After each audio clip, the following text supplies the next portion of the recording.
I'm talking about the kind of diplomacy that's going to end the destruction of your country. Yes, but if you Mr. President, with respect, I think it's disrespectful for you to come into the Oval Office and try to litigate this in front of the American media. Right now, you guys are going around and forcing conscripts to the front lines because you have manpower problems. You should be thanking the President for trying to bring an end to this conflict. Have you ever been to Ukraine that you say what problems we have? I have been to. Come once. I've actually watched and seen the stories, and I know what happens is you bring them on a propaganda tour, Mr. President. Do you disagree that you've had problems bringing people into your military? And do you think that it's respectful to come to the Oval Office of the United States of America and attack the administration that is trying to prevent the destruction of your country? A lot of questions. Let's start from the beginning. Sure. First of all, during the war, everybody has problems, even you, but you have nice ocean and don't feel now, but you will feel it in the future. God bless. You don't know that. God bless. You God bless. You will not have a war. Don't tell us what we're going to feel. We're trying to solve a problem. Don't tell us what we're going to feel. I'm not telling you. Because you're in no position to dictate that. That's exactly what you're doing. You're in no position to dictate what we're going to feel.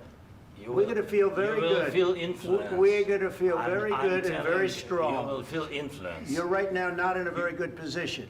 You've allowed yourself to be in a very bad position, and he happens to be right about it. From the very beginning of the war. You're not in a good position. You don't have the cards right now.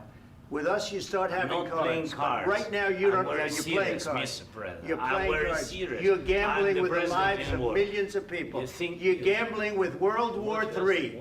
You're gambling with World War III.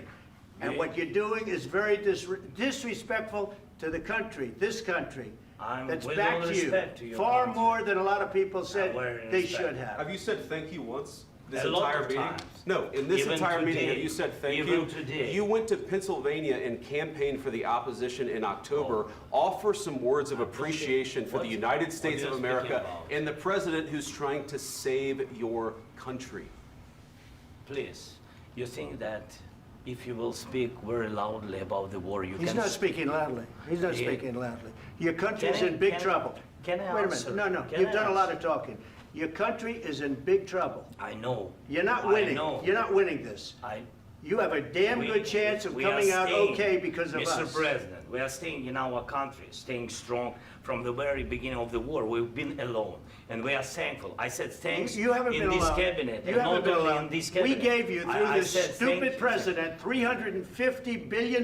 You voted we gave for you your military equipment, and you men are brave, but they had to use our military. What about if you didn't have our military equipment, if you didn't have our military equipment, this war would have been over in 2 weeks. In 3 days, I heard it from Putin. In 3 days, this is something maybe new. less. In 2 weeks, of course, yes. It's going to be a very hard thing to do business like this. Again, I tell you. just say thank you. I said a lot of times to American people. Accept that there are disagreements, and let's go litigate those disagreements rather than trying to fight it out in the American media when you're wrong.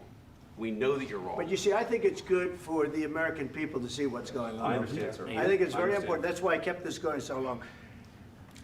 You have to be thankful. You don't have the cards. Thankful. You're buried there.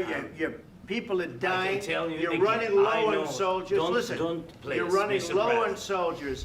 It would be a damn good thing. Mr. And then you tell us, I don't want a ceasefire. I don't want a ceasefire. I want to go, and I want this.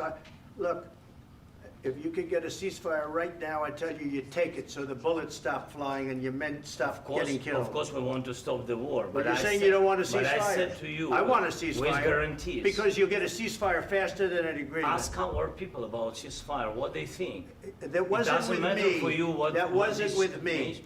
That was with a guy named Biden, who was not a smart person. That was with Obama. It was your president. Excuse me. That was with Obama, who gave you sheets, and I gave you javelins. Yes. I gave you the javelins to take out all those tanks.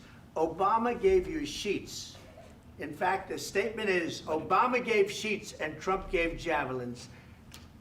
You got to be more thankful, because let me tell you, you don't have the cards. With us, you have the cards. But without us, you don't have any cards.